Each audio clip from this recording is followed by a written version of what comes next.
হত্যা করেছে দীর্ঘ 16 বছর। এই ভারত আধিপত্যের বিরুদ্ধে বিএনপি যদি তার বর্তমান পজিশন না আনে তাহলে বিএনপি অচিরেই ধ্বংস হবে। কারণ বিএনপির সাথে ভারতের আধিপত্য বিরোধী যে একটি সংগ্রাম, যে একটি মনোভাব, এটা তার ইতিহাসের সাথে সংরক্ষিত হয়েছে। সুতরাং জিয়াউর রহমানের রাস্তা, জিয়াউর রহমানের পথে, খালেদা জিয়ার পথে অবশ্যই বিএনপি যেতে হবে। আর যদি বিএনপি এর থেকে বিচ্যুত হয় তাহলে বিএনপির পতন অনিবার্য।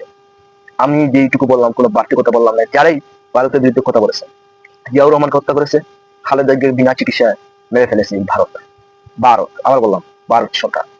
এই আবরারকে হত্যা করেছে, এই ইলিয়াস আলীকে যিনি তিস্তা বা পানির জন্য একটি বক্তৃতা বলেছেন ভারত পানির সন্ত্রাসী করেছে, এই ইলিয়াস আলী এমপিকে হত্যা করেছে। আমরা কখনো ভুলে যাইনি, আমরা ভুলে যাব না যতদিন পর্যন্ত আমার ফেসবুকে অনেক রিপোর্ট হচ্ছে, আমার ফেসবুক গায়েব করার চেষ্টা করছে। কথা বলে যাব, অন্যায়ের বিরুদ্ধে কথা বলে যাব, যতদিন পর্যন্ত এই দেহের প্রাণ থাকবে কথা বলে যাব।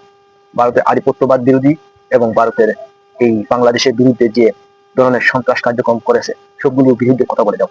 বাংলাদেশে যে ফেলানি হত্যাকাণ্ড, যাকে মেরে কাটাতাড়ি ঝুলিয়ে রেখেছিল, সবগুলো এই সীমান্ত হত্যার বিরুদ্ধে কথা বলবো, সারা জীবন বলে যাব। উসমান হাদির বিচার চাই, সবগুলো হত্যাকাণ্ডের বিচার চাই।